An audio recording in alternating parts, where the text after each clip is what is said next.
Bem-vindos à Justiça Cega, eu sou o Luís Soares e em pleno dia de Natal, eu e o Luís Rosa convidámos a jornalista da TVI, da CNN, Sandra Felgueiras, para desembrulhar alguns presentes que, como quem diz, vamos olhar para os casos da Justiça que marcaram um ano e que, como sabemos, tiveram bastantes efeitos políticos, sobretudo nesta fase final do ano. Bem-vinda, Sandra, à Justiça Cega. Há claramente dois casos a marcar este ano, a Operação Influencer e o caso das Gêmeas. Começaste a investigação ao caso do lítio em 2019, Sandra. Como é que se explica que só 4 anos depois é que tenha sido aberto um processo de investigação? Antes de mais, bom Natal a todos e em particular a ti, Luís. Obrigado, e igualmente. a ti, Luís. Obrigado. Dois Luíses, assim, igualmente. logo juntos aqui neste dia de Natal. Repara, a investigação não começou 4 anos depois. A investigação da Operação Influencer começou logo na altura, em 2019. Aliás, a primeira página deste inquérito é exatamente sobre a reportagem que nós emitimos na altura, em março de 2019, e que as pessoas também já não se recordam bem, mas o que punha em evidência era o facto de dois arguidos, se não os principais arguidos, da maior operação que há memória de branqueamento de capitais e de inclusive fuga aos impostos e aos dinheiros comunitários. Portanto, está-me aqui a escapar, ajuda-me, Luís. Eventualmente desvio de fundos comunitários. Exatamente, desvio de fundos comunitários, que é aquele escândalo da Aiminho, que é dirigido no DCAP pelaquela procuradora Ana Paula Almeida, que chegou a estar envolvida naquele incidente para ser nomeada Procuradora Europeia. E acabou por não ser. Esse inquérito tinha e tem, porque ainda está em julgamento, 2 arguidos que são acusados de desviarem dinheiro do Estado e fundos comunitários, e de repente havia a concomitância desses mesmos 2 arguidos que não tinham nenhuma experiência em minas de lítio aparecerem com uma empresa de lítio a ganhar uma concessão há 50 anos. Eu achei aquilo extraordinariamente interessante. E foi a partir daí que nós começamos a tentar puxar o novelo. E foi quando descobrimos que essa sociedade que se propunham ter uma concessão há 50 anos, na verdade, tinha sido dissolvida. João Galamba e Matos Fernandes, à época secretário de Estado da Energia e ministro do Ambiente, tinham os dois conhecimento de que a sociedade já não existia, e a lei era muito clara. A lei ainda hoje diz que só pode ser candidata à exploração definitiva quem tiver ganho os direitos de prospecção. Ora, se a sociedade se tinha dissolvido, juridicamente não era a mesma possibilidade jurídica. Portanto, não poderiam os governantes ter dado andamento àquele processo. E a reportagem o que dizia era isto. Era como é que é possível ter havido tantos alertas e estar aqui a favorecer-se uma das partes, quando ainda por cima não tem experiência nenhuma no mercado, e estavam a competir com os gigantes australianos, que tinham vastíssima experiência nesta... o lítio parece que é uma coisa simples, mas simples não tem nada. O escavar minas para procurar lítio, o processo de liquidificação e de transformação, é todo ele repleto de muita tecnologia. É uma matéria-prima muito valiosa. Muito valiosa. Mas a verdade é que tudo começa aí, mas só agora em 2023 é que temos esta ação das autoridades. Há arguidos... Ou seja, o que podes dizer é, demorou 4 anos a que tivéssemos visibilidade desta operação. Como é que isso se pode explicar? É pela dificuldade na investigação ou há mais coisas que possam explicar, mais fatores que possam explicar estes 4 anos, no fundo? Eu julgo que nós, jornalistas que nos habituamos, tanto eu como o Luís, mais o Luís até, a tratar de temas de justiça, nos habituamos sempre a que o Ministério Público tem muita dificuldade em acelerar processos desta dimensão de investigação que envolvem, nomeadamente, pessoas que estão ligadas ao poder, que era o caso. Todas as pessoas que nós tínhamos posto em evidência são pessoas que estavam... Ou era ministro, um era ministro, outro era secretário de Estado de Energia, depois, entretanto, o secretário de Estado de Energia passou a ministro das Infraestruturas, António Costa também tinha escutas com ambos. Portanto, são processos muito complexos para uma justiça que está muito depauperada ao nível dos seus recursos, dos seus meios de investigação, de magistrados competentes para lidarem com as situações todas que lhes vão parar às mãos, e a ideia que, não sei se tu, Luís, partilhas, mas que pelo menos eu tenho, é que temos muita incapacidade para investigar o que tem que ser investigado em tempo útil. Daí que eu tenha dito e esteja sempre a dizer que a justiça em Portugal falha porque não chega aos cidadãos em tempo útil. Simplesmente chega tardiamente, e quando chega, e a Operação Influencer para mim é um exemplo claro disto tudo, chega tão tarde e chega de uma forma tão extemporânea aos factos que acontece... Parece que já nada faz sentido. Não é só não fazer sentido, é que de repente as conclusões que são possíveis de extrair em tribunal é aquela que Magalhães e Silva extraiu. Mas é importante... É que, bem que ele dizia, Luís, não é montanha para ir um rato, é montanha para ir uma formiga, não é? Porque, eu não tenho essa visão mas não tendo essa visão, a percepção pública que eu julgo que fica para quem vê de fora e para quem estava à espera que a justiça, ao agisse de forma contundente para penalizar quem prevaricou, fica a ideia, e para mim a grande culpada disto tudo é a morosidade de tudo o que tem que ver com os processos judiciais, parece que as coisas não aconteceram. Ou dá direito a muitos a dizerem que não aconteceu. Mas isso também há realidades comunicacionais que eu acho que às vezes são construídas que não têm propriamente adesão à realidade. A questão da morosidade da justiça tem explicações complexas, variadas. E às vezes depende dos casos também, não é? Depende também dos casos. Eu tenho uma perspectiva muito crítica sobre isso. Eu acho que a pior, e concordo contigo, o pior dano que se passa, o que é feito à democracia, se tu quiseres, é esta percepção que as pessoas têm, que eu acho que é justa, de que a justiça é forte com os fracos e é fraca com os fortes. E, de facto, é esta percepção. Nomeadamente, o exemplo mais claro disso é que, mais de 2 anos depois de José Sócrates ter sido pronunciado para julgamento, não é a parte que não foi pronunciada, é a parte que foi pronunciada para julgamento pelo juiz Ivo Rosa. O caso não foi julgado. A democracia ainda não conseguiu julgar José Sócrates, que ainda recentemente apareceu a testemunhar no caso de Manuel Pinha, em direto nas televisões, como testemunha, mas ainda não entrou como réu numa sala de audiência. E corremos o risco do processo prescrever, não é? Vamos ver se vai prescrever ou não. Parece-me que não tenho uma visão tão pessimista. A questão da falsificação de documentos, sim. Isso irá acontecer, provavelmente. Mas repara, isso reforça aquilo que eu dizia. Para o cidadão comum, sim, que não está habituado aos processos, aquilo que ele vê é que qualquer pessoa que consiga bons advogados usa todos os expedientes dilatórios, vai progredindo, passam-se anos e anos e nada acontece. Há um dado que nós temos aqui dado muito regularmente no Justiça Cega, que é um dado estatístico indesmentível. Para o cidadão comum, o tempo médio de resolução de um processo de justiça comum, um homicídio, um roubo, olha, para dar uma imagem assim mais metafórica, as pessoas costumam aparecer na capa do Correio da Manhã. São investigados, acusadas, julgadas, condenadas, direito, muitas vezes nem sequer recorrem, porque não têm capacidade económica para isso, em menos de um ano. Em cerca de um ano. Os processos de criminalidade económica ou financeira demoram mais de 10 anos. Eu acho que este dado diz tudo sobre a discrepância que existe na administração da justiça para pessoas consoante o seu perfil socioeconómico. E é um facto. Mas também devíamos ter uma reflexão séria e profunda por parte dos próprios juízes, magistrados do Ministério Público que têm em mãos estes processos.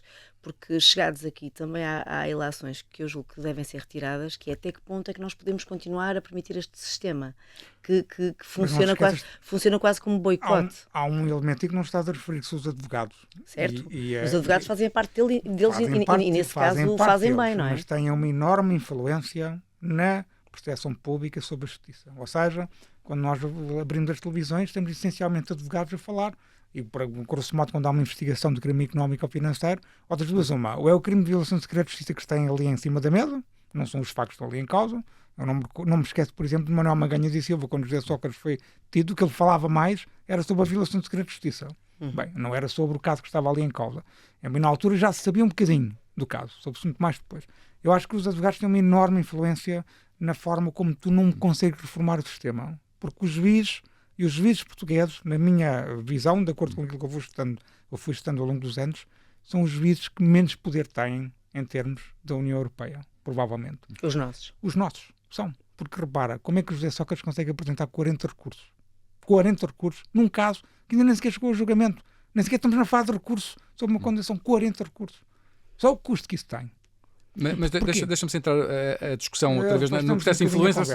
Depois, na segunda parte, teremos tempo para falar um pouco mais das questões mais latas da justiça. Mas, olhando para a Operação Influencer, Luís, achas que há aqui uma tentativa da justiça se imiscuir na política ou consideras que a atuação da justiça tem sido independente na investigação deste caso? Eu tenho uma visão, sem esquecer os erros que o Ministério Público cometeu, e o maior deles foi ter avançado para detenções quando não tinha, se calhar, indícios para isso. Acho que esse foi o maior erro do Ministério Público. Os outros têm sido noticiados que existem, não têm relevância processual.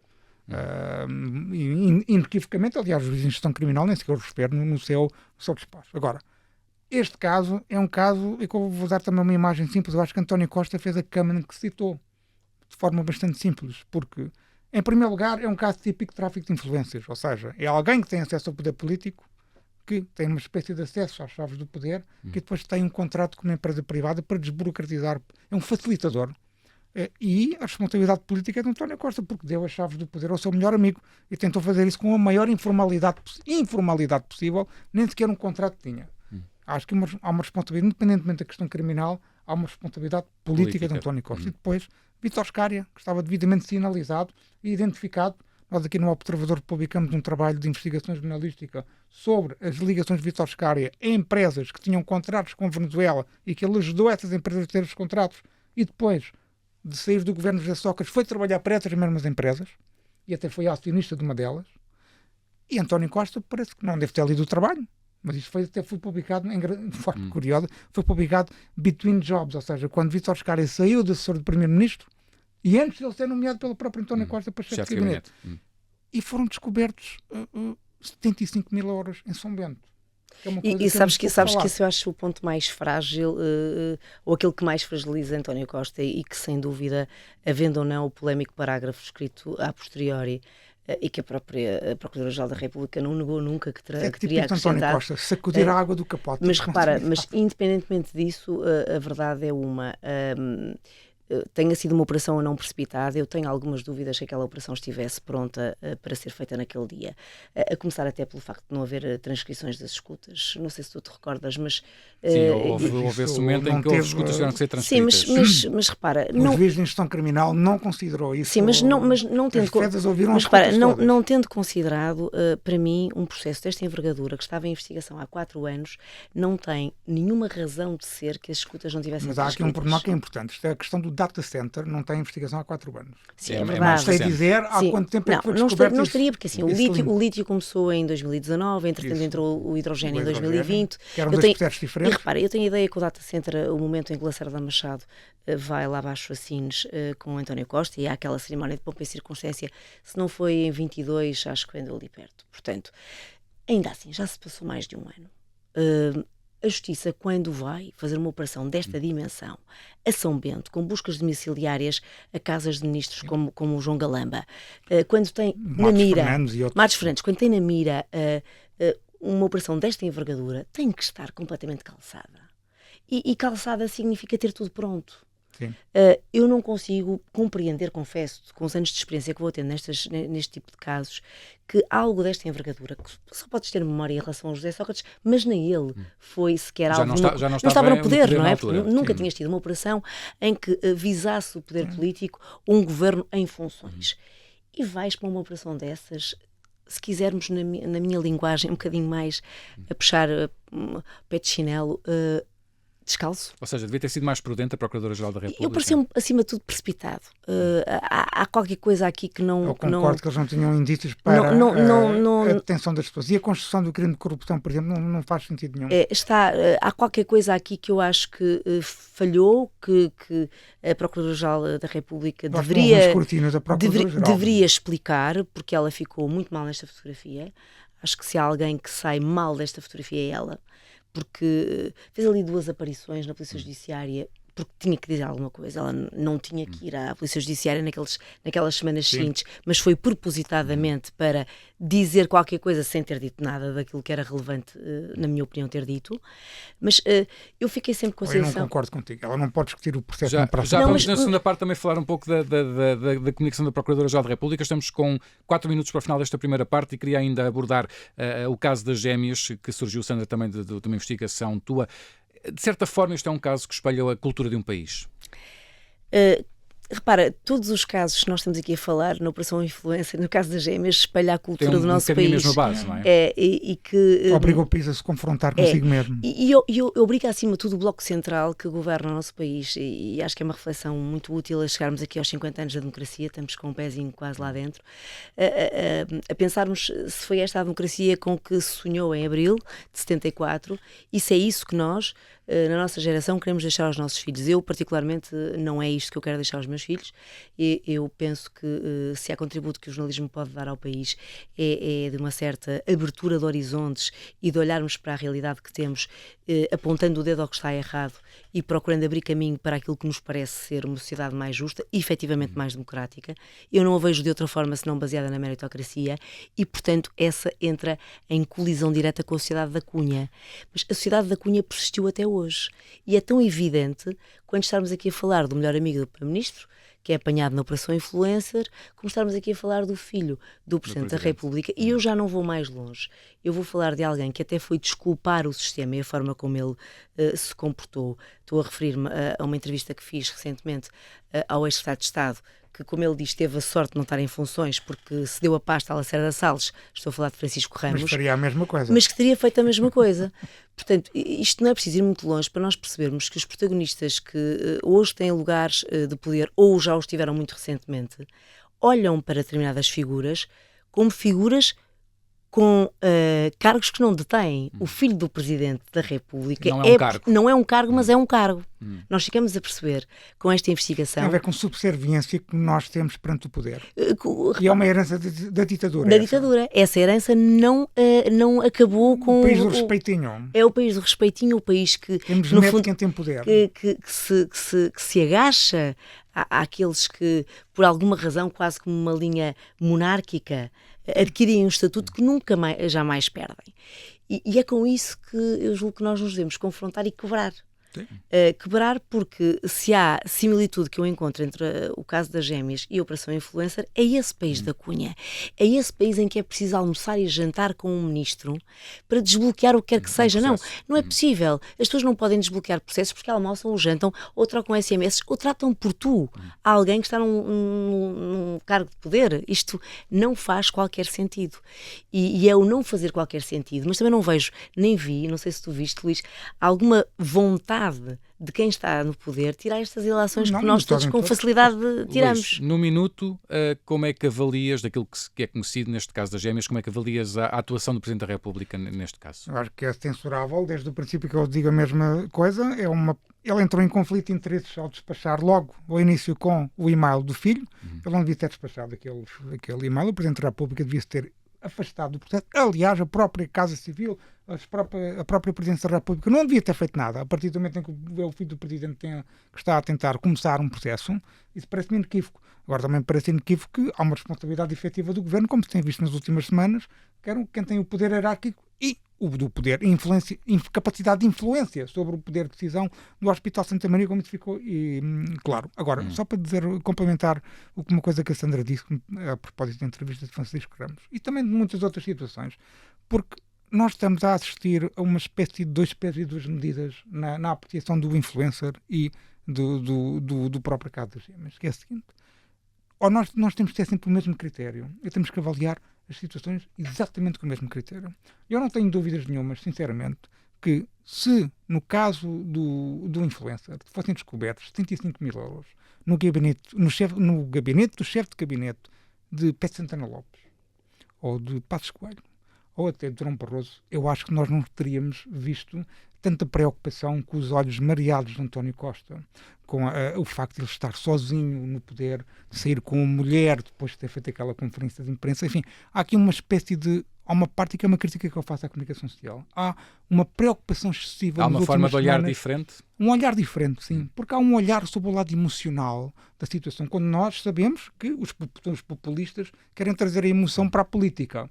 Eu acho que nós, comunicação social, temos de ter o mesmo critério a criticar os populistas que querem trazer a emoção para a política e para o espaço público, como também temos que criticar os chamados políticos sérios quando eles tentam fazer isso. Eu acho que há aqui um duplo critério a apreciar a questão da responsabilidade política de António Costa no influencer, e muito por causa dos 75 mil euros. Eu ouvi colegas nossos jornalistas a desvalorizarem a situação porque, vê bem, é que eles não sabiam que os 75 mil euros estavam lá. Isto é como fazer uma busca à casa de alguém que tem 1 quilo de cocaína e disse, não sabíamos que estava lá 1 quilo de cocaína. Isto é um desconhecimento profundo sobre o que é a investigação criminal. Mas, acima de tudo, para terminar, é um duplo critério no escrutínio jornalístico e na crítica que deve ser feita à responsabilidade política dos titulares de cargos políticos, independentemente das questões criminais. Já falámos aqui do caso das Gêmeas e do caso da Operação Influencer. Sandra, que outros casos destacarias deste ano que agora termina? Nós temos o julgamento de Manuel Pinho que ainda decorre e no qual prestam declarações e prestaram nos últimos dias pessoas muito relevantes, não é? Como José Sócrates, Passos Coelho, Durão Barroso. E é uma coisa quase inédita, não é? Antigos primeiros ministros a irem prestar mas que nos mostra também muito o estado da nação, não é? O facto de nós, aqui há uns anos, pensarmos se seria possível levar tanta gente com este gabarito, com este peso político, como testemunhas, ainda assim, claro. Mas como testemunhas, mas a falarem de coisas que... Eu acho que Pinho quer criar a ideia de que, vejam bem, eu estou a chamar estas pessoas como testemunhas porque eles sabem de qualquer coisa. Sim, claro, que não mas sabem. objetivamente, quem descobriu... Quem foi descoberto com 15 mil euros todos os meses na sua conta a partir foi ele. Foi ele, isso não há dúvida nenhuma e já está bem demonstrado. Aliás, ele já arranjou uma desculpa para justificar o porquê que o fazia, ainda que várias pessoas do próprio BES e GES tenham dito que isso não era prática frequente. O que eu quero dizer com isto é... nunca como hoje tivemos tantos responsáveis políticos a serem escrutinados. O que é que eu quero dizer com isto? Que por um lado é positivo, mas por outro cria uma sensação de normalização do anormal, que me preocupa enquanto jornalista, porque o Luís Rosa colocava há pouco, ainda na primeira parte deste programa, uma nota em relação aos jornalistas e à forma perniciosa como olham para o mesmo de forma diferenciada de acordo com os protagonistas, e eu acho que isso é mais do que nunca urge ser discutido, porque o jornalismo também está aqui em xeque numa altura em que não olha de facto para o mesmo e normaliza e tende a normalizar o que é normal, quase como se entrasse em competição com outro tipo de jornalistas, que eu sinceramente não consigo compreender. Aconteceu no caso das Gêmeas, ou seja, aconteceu no caso das Gêmeas apresentarmos uma narrativa e haver 2 ou 3 órgãos de comunicação social que perceberam à partida o que estava a passar e que acompanharam a notícia, mas a maioria procurou não só distanciar-se, como fazer o trabalho ao contrário. Um trabalho tentar desmontar e de limpeza. Eu confesso que se não soubesse o tanto que sei sobre este caso, talvez não tivesse ficado tão apoquentada, mas apoquentada é a palavra certa. Eu fico preocupada que haja jornalistas que não entendam a relevância do que nós temos aqui a falar. Porque se há pessoas que falam em xenofobia e em racismo num caso que é claramente apenas e só de cunha, que independentemente da nacionalidade das pessoas em causa, seria sempre um caso de uma cunha, de algo que não poderia ter existido. Porque a nacionalidade também está um pouco colocada em causa. Mas repara, pela rapidez com que foi conseguido. Mas repara, mesmo que tiremos isso da equação, sim, mesmo que nós não estivéssemos sequer aqui com o problema de aceleraram tudo até chegar ao bendito do medicamento, o caso teria a mesma força, porque não pode haver ninguém com cargo político que o use, como o Luís dizia, e bem, despachando um e-mail do próprio filho que faça crer aos outros que o filho é uma pessoa igual aos demais, que o filho passou a cidadão. Não, o filho nunca passa a cidadão, isso não acontece, isso não existe. Os filhos são filhos, muito menos quando isto é verbalizado pelo Presidente dos Afetos. O Presidente dos Afetos, que dá beijinhos a toda a gente, tira selfies com toda a gente, agora trata o filho por Dr. Nuno e quer fazer crer ao país que o Dr. Nuno é uma pessoa indiferenciada e que lhe mandou um e-mail quando já tinha tido 2 negas do Hospital da Santa Maria e do Hospital Dona Estefânia e que isso não interferiu e que não condicionou todas as pessoas. Eu que claramente toda a gente sabe que não tenho, nem nunca defendi o governo de António Costa, pelo contrário, mostrei várias evidências daquilo que me parecia incorreto ao nível da sua governação. Estou à vontade para dizer isto. Se há caso onde me parece que a culpa está toda no topo da Presidência da República e muito menos na base, é o caso das Gêmeas. E porquê é que eu digo isto?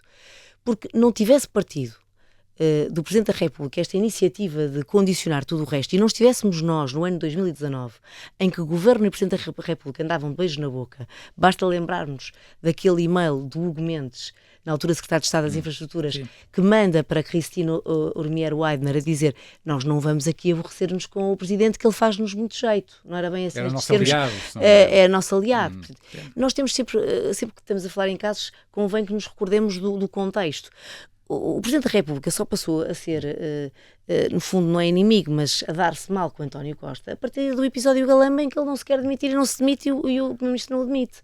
Até aí é dois na boca. Não há dúvida de que este caso, o caso das Temas é um caso desse ambiente dois no na auge boca. Da cumplicidade política de Marcelo com o António Costa. Portanto, nós não iríamos esperar deste governo que andava de beijo na boca com o Presidente da República que tivesse outra atitude que não dar seguimento. Mas eu por acaso não concordo contigo. Eu acho que a responsabilidade, eu acho que o caso também tem que ser visto um pouco ao contrário. Eu acho que a responsabilidade está mais na base de quem não soube dizer não. De quem não soube dizer não ao filho do Presidente da República ou... Mas eu pergunto, tu achas que alguém em Portugal, até a começarem as jornalistas, dizem que não ao Presidente? O processo não teria começado se não fosse o Presidente, se calhar as pessoas teriam escolhido outra via, vamos supor assim. Não, mas eu estou mesmo a perguntar-te em relação à investigação jornalística. Tu achas que não, este não, caso... Não estou a pôr em causa a investigação jornalística. Não, o que eu te quero dizer é, tu sabes quantas pessoas é que receberam a mesma pista que eu e que não pegaram nela? É que a história quando me chegou... Eu não recebi. Depois tu terias pegado de certeza, mas a história quando me chega-me desta forma. Nós já batemos à porta a várias pessoas e ninguém pegou nisto. Compreendo isso. E portanto, isto... Tá bem, mas tu tens o mérito de ter feito essa investigação. Não, mas independentemente disto, o que eu quero dizer é, além dos políticos que não sabem dizer não, nós vivemos uma era tramada em que a maioria de nós não diz que não. Mas olha, estás uma pessoa que soube dizer que, não é soube dizer que não, mas que pelo menos cumpriu o seu papel. Foi a Presidente do Hospital Santa Maria. Estava missionária. É verdade. Podia-se ter ido embora e deixar tudo como estava, mas não. A que fez questão de acabar a auditoria foi ao Parlamento a perguntar e mandou para o Ministério da Saúde. E eu acho extraordinário. Há pessoas que fazem o seu trabalho. Não, que fazem o seu trabalho. E há pessoas que sabem dizer não. E tu te repara, depois tens um diretor clínico que vai à RTP tentar dizer que não sabe nada e dizer que há um médico que efetivamente é que andou aqui a cultivar a teoria da conspiração quando não foi nada, que o Levi Gomes, se algo que eu posso dizer sobre ele é que teve a coragem de dizer o que a maioria dos médicos não teria coragem de ter dito cara aberta na televisão, mas que era o que todos diziam, que nunca tinha esse diretor clínico ouvido nos corredores falar-se numa cunha do Presidente da República. E eu gostava de lhe recordar, porque não tive a oportunidade de o fazer antes, obrigada a vocês por me permitirem dar-lhe esta prenda de Natal, é que a primeira pessoa que falou nisso, ou que me falou a mim, e que gravou uma entrevista, foi precisamente a Presidente do Hospital. Foi ela que disse que, apesar de ter entrado no hospital como Presidente mais tarde, ela já ouviu e já tinha ouvido falar sobre isso. História. Estamos a falar de várias situações, de várias operações, de várias investigações que envolvem políticos e que são aquelas que estão a marcar mais este final de ano, mas a verdade, Luís, é que há outros casos também a envolver políticos que marcaram este ano de 2023. Não há dúvida nenhuma. Eu gostava de destacar aqui um caso que é um departamento do Ministério Público. O Ministério Público hoje em dia é o mal, ou é a origem de todos os males da justiça, mas também acho que faz coisas bem feitas. E o DIAP Regional do Porto era um DIAP que não tinha muitos casos, não havia muitos casos pelo menos sucesso de investigações, e teve uma série de situações deste ano, seja a Operação Babel sobre a Câmara de Vila Nova de Gaia, a Operação Teia sobre a Câmara de Barcelos Santo Tirso e o IPO do Porto. Também da Operação Teia também surgiu tal acusação contra Miguel Alves, que tem a ver enquanto Presidente da Câmara de Caminha, tem a ver com aquela questão do pavilhão de multiusos e não só. A Câmara de Montalegre, apesar de não ter nada a ver com o lítio, mas que tem a ver com uma série de concursos públicos, de obras públicas do dinossauro autárquico chamado Orlando Alves. O Vortex, que tem a ver com a Câmara de Espinho, que tem a ver com o PS e com o PST. O antecessor, Pinto Moreira, e o Presidente que foi obrigado a pedir demissão, Miguel Reis. Enfim, há aqui um escrutínio do poder autárquico que tem tido muitos exemplos de acusações. Veremos se isso dará lugar a condenações. Mas são casos do escrutínio apertado a um poder autárquico que muitas vezes não é escrutinado, precisamente porque fora de Lisboa às vezes não há massa crítica, e neste caso no Porto cada vez há mais massa crítica, isso é importante. O caso de Coimbra também é outro caso importante, e portanto é muito importante que num tempo em que eu ouvindo Pacheco Pereira na CNN a dizer a confundir escrutínio com assédio, num tempo em que se confunde escrutínio com assédio, é importante recordar que a função do Poder Judicial também é esta, é escrutinar o poder político, e esse escrutínio é fundamental em democracia. No dia em que a investigação criminal for controlada politicamente, é a democracia que fica doente. E obviamente vamos deixar de conhecer estes casos. Portanto, eu gostava de evidenciar este trabalho do DIAP Regional do Porto. E para terminar, um processo que não tem nada a ver com crime económico, mas que é muito importante, que são os 32 jovens que processaram muitos Estados europeus no Tribunal Europeu dos Direitos Humanos. 32 jovens portugueses que decidiram levantar a voz e decidiram, com a ajuda de uma ONG inglesa, praticamente processar todos os países da União Europeia por não fazerem o seu trabalho na luta contra as alterações climáticas. Isso é um processo muito mediatizado em termos internacionais, feito, enfatizo novamente, por 32 jovens portugueses, e é um bom exemplo, ao contrário dos outros ativistas climáticos ou climáximos, é a prova de que é possível utilizar a lei e a justiça para não só fazer valer, ter alguma política de prevenção sobre um tema, mas também fazer valer os seus direitos. Mas deixa-me pegar naquilo que dizias há pouco, Luís, relativamente às limitações na justiça. Tu, ao longo deste ano, foste sentindo mais ou menos limitações no acesso a processos judiciais ou na forma como a informação é mais ou menos transparente? Bem, hoje em dia, e este André também é sabe muito também sobre isso, a política de segredo que existe em Portugal no acesso à informação continua a imperar. Em primeiro lugar, no acesso aos documentos administrativos. Este caso das gêmeas é um excelente exemplo. O Ministério da Saúde, por exemplo, tinha a obrigação de revelar aqueles dados e não revelou nunca a documentação sobre a matéria. Ou, aliás, a única entidade pública que revelou alguma coisa foi, em primeiro lugar, foi o Gabinete do Primeiro-Ministro que revelou a documentação à TVI e depois o Hospital Santa Maria, que fez a auditoria. De resto, toda a gente fica calada com aquela história à justiça do que é da justiça, à política da política. Existe uma lei que se chama Lei de Acesso aos Documentos Administrativos. Todos os nossos ouvintes, não sei se conhecem, mas têm direito a utilizar essa lei para aceder à informação. E nós, jornalistas, é a lei que costumamos utilizar para aceder à informação. E cada vez há mais restrições. E há restrições no mundo, nomeadamente por causa da famosa Lei da Proteção de Dados, que está cada vez mais a obstaculizar a informação e na justiça também. Porque nós, jornalistas, também temos que escrutinar o Ministério Público, só para terminar. Temos que ter acesso a toda a informação do processo. Temos deveres deontológicos, temos que respeitar a vida privada das pessoas, mas essa informação muitas vezes é-nos escondida, precisamente para dificultar o escrutínio, nomeadamente no caso da justiça, dos operadores judiciários. Também sente essa dificuldade, Sandra? Imensa, e cada vez mais, não só por causa do RGPD, que de facto bloqueia o acesso à informação de uma forma dantesca, atrasa, porque é sempre aventado pelas entidades públicas. Mas temos que expurgar os dados pessoais, e enquanto expurgam e não expurgam, o tempo útil da reportagem foi. Já passou. Mas, além disso, comecei a notar, não sei se tens notado, mas eu tenho notado particularmente com mais vigor agora, que portanto, o que prevalece ao nível do Código de Processo Penal é que, deduzida a acusação ou arquivado um processo, cessa ao segredo, e apesar disso, hoje em dia já tenho ouvido respostas, ou lido respostas, que é, não, mas mesmo assim preserva-se o segredo interno, coisas absurdas que do ponto de vista jurídico obrigam a reclamações hierárquicas que não têm sequer qualquer fundamento do ponto de vista legal. Já tive um caso, por acaso, no Diabo Regional do Porto, em que o processo foi todo escondido devido à questão da proteção de dados, por exemplo. Pronto, eu acho que a Justiça, em vez de caminhar para a transparência, que é, obviamente, que os processos findos, e neste caso são processos findos, dos quais não houve recurso, ou foram arquivados... Porquê é que tu achas que isso acontece? Acho que é uma tentativa de nos limitar ao trabalho, como é óbvio, não consigo interpretar de outra forma, tu consegues? Eu acho que as pessoas não querem ser escrutinadas, não querem, não nomeadamente os magistrados, também sejam do Ministério Público, sejam dos juízes. Não, ninguém gosta. Ser escrutinados, nomeadamente por pessoas que não são licenciadas em Direito. Mas depois há outro problema que eu também vejo, que é um desrespeito ainda hoje, 50 anos quase passados desde o 25 de Abril, sobre a nossa profissão. Há pessoas que não compreendem que o jornalismo tem o dever, não é o direito, tem o dever de escrutinar. E, portanto, pedir acesso a estas informações, que ainda por cima, como o Luís bem disse, são de acesso a todos os cidadãos. A CADA é uma instituição que zela pelo acesso a documentos administrativos para qualquer cidadão, não é preciso ser jornalista para poder usufruir desse direito, e tratam-nos como se estivéssemos aqui a fazer-nos um grande favor. Veem um jornalista como um inimigo. Sempre. Em vez de ver um jornalista como alguém que está a escrutinar para até ajudar os magistrados, funcionários públicos, façam melhor o seu trabalho. Eu acho que o jornalismo devia ser visto. Ainda recentemente estive numa conferência na Câmara de Lisboa em que disse isto. Os funcionários autárquicos devem ver o jornalismo, ou dirigentes políticos, como uma espécie de compliance não oficial. Ou seja, nós vamos ver se as coisas foram feitas de acordo com regras, se há conflito de interesses, se há violações da lei, etc. Ou então outro tipo de critério. Mas é num sentido construtivo, não é num sentido destrutivo.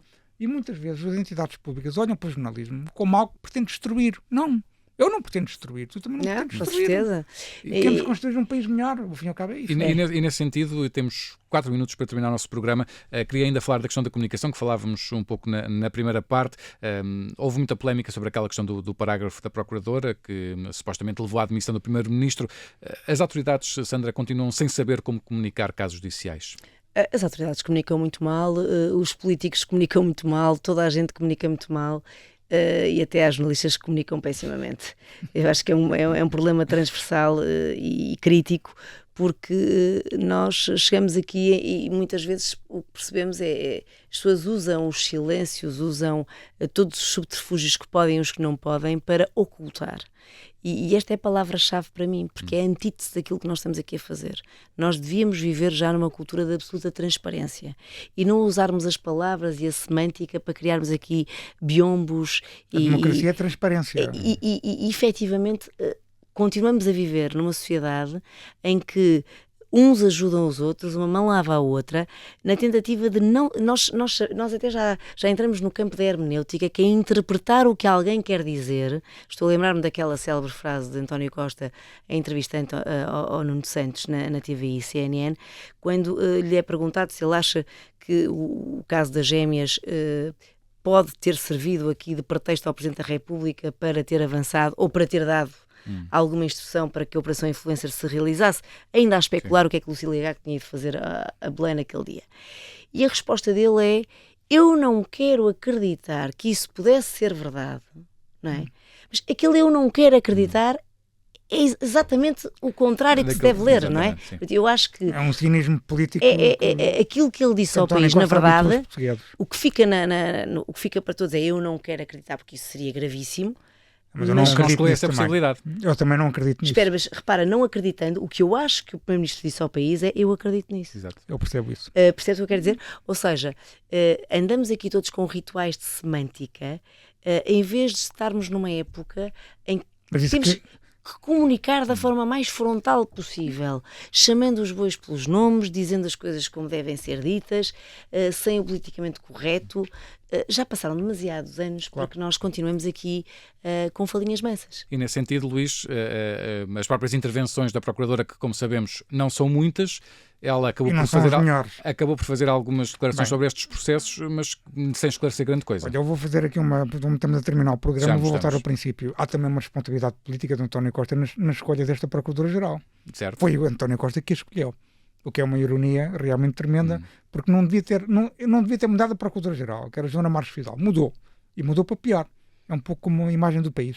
Mas ficou também a imagem sempre no país. Quem não queria Joana Marques Fidal era Marcelo Rebelo de Sousa, certo? Mas olha que António Costa também não queria. Aliás, os dois acordaram isso. Não nos podemos esquecer que quem indica o Procurador-Geral é o Governo e o Presidente no meio. E quem escolheu esta Procuradora-Geral foi a Ministra da Justiça. Mas não achaste estranho que ela tivesse dito numa das declarações que o que foi fazer a Belém foi falar com o Presidente que a nomeou? Sim, mas isso acho que é normal, é um facto constitucional, é o Presidente da República e eu nomeio. Não acho sinceramente que haja nenhuma conspiração da parte de Marcelo Rebelo de Sousa com o Governo. Eu não estou a dizer que há uma conspiração, o que eu quero dizer é, não sei se concordo cabalmente contigo, que tenha sido António Costa a escolher esta Procuradora. É uma ironia do destino acontecer o que aconteceu com esta Procuradora. Mas é mais uma responsabilidade política também. Não sei se não estávamos também naquela fase de beijos na boca que falámos entre Belém e São Bento, ao ponto de António Costa ter cedido em algo que não sei. Não tenho essa convicção. Porque António Costa também não gostava muito do perfil de Joana Marques Fidal. Preferia claramente uma procuradora mais discreta. Tão discreta que praticamente não fala, que era isso que o Luís me estava a perguntar.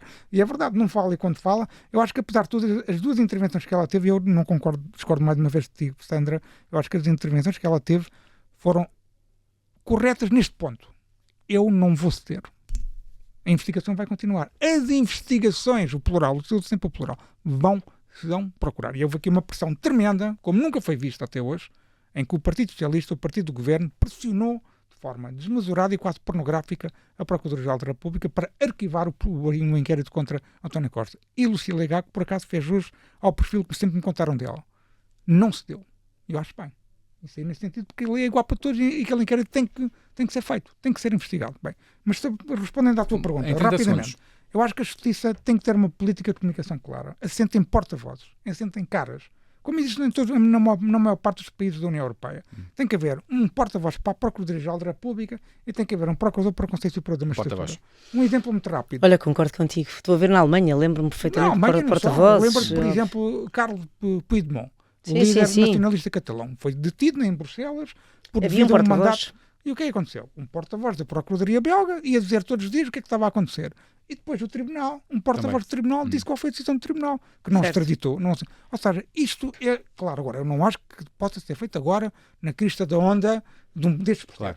A Justiça tem que construir processo pelo qual deve ser passado este modelo com calma, com serenidade. Os porta-vozes devem ser magistrados, não devem ser especialistas em relações públicas, devem ser magistrados, porque há magistrados com capacidade de comunicação. E outro exemplo para terminar. Por exemplo, na Procuradoria da Holanda, por acaso estou a falar de duas monarquias, a Holanda, eu sou republicano. Deu um bocadinho ficar aqui a ideia que és monárquico. Eu sou republicano, não sou monárquico, mas é mesmo por acaso. Mas, por exemplo, na Procuradoria da Holanda, e há outros exemplos, o site da Procuradoria-Geral tem as fotografias dos principais procuradores, são fotografias institucionais. Sim. Como nós vamos hoje em dia ao site do Governo, temos as fotografias do Primeiro-Ministro, dos ministros, fotografias iguais, institucionais. Sim. Mas aqui, na Holanda, por exemplo, há caras. Ou seja, os cidadãos holandeses sabem quem são os procuradores. E quando há uma acusação, a fotografia deles, inevitavelmente, que a lógica da comunicação social é feita de uma lógica de saber quem são as pessoas que dão aquela acusação. Há transparência. Há transparência. É esse o meu ponto. Eu acho que a justiça portuguesa tem que caminhar e tem que lutar e, sinceramente, tem que derrubar alguns obstáculos culturais que tem com essa questão da transparência. Porque, para terminar, o meu pensamento é só um, é que os procuradores jovens que eu conheço, procuradores e juízes, de 20 e tal, 20 e tal, já perto dos 30, ou 30 e poucos, são menos transparentes que mais velhos. Têm menos preocupação, por exemplo, com a liberdade de imprensa do que têm os seus colegas mais velhos. Isso é que eu acho preocupante. E espero que este exemplo de transparência prevaleça na justiça portuguesa e que ele faça o seu caminho. Eu acho que isso é que é o Vamos restar então um presente de Natal que seja um livro de liberdade de imprensa. Exatamente. Acho bem, acho que é um bom presente. Pronto. Oferecemos os dois à República. Oferecemos os dois hoje aqui a todos os procuradores jovens e juízes jovens que nos estejam a ouvir. Sandra Felgueiras, muito obrigado por teres vindo à Justiça Cega. E se não quer perder nada do que debatemos aqui, pode seguir-nos nas várias aplicações de podcast, como o Apple Podcast ou Spotify. Eu sou o Luís Soares, volto de hoje 8 dias com o Luís Rosa para um programa também especial em que vamos antever o novo ano com a deputada socialista Alexandra Leitão e o vice-presidente do PSD, Paulo Rangel. Até para a semana e um Feliz Natal. Feliz Natal e até para a semana. E bom ano. E bom ano.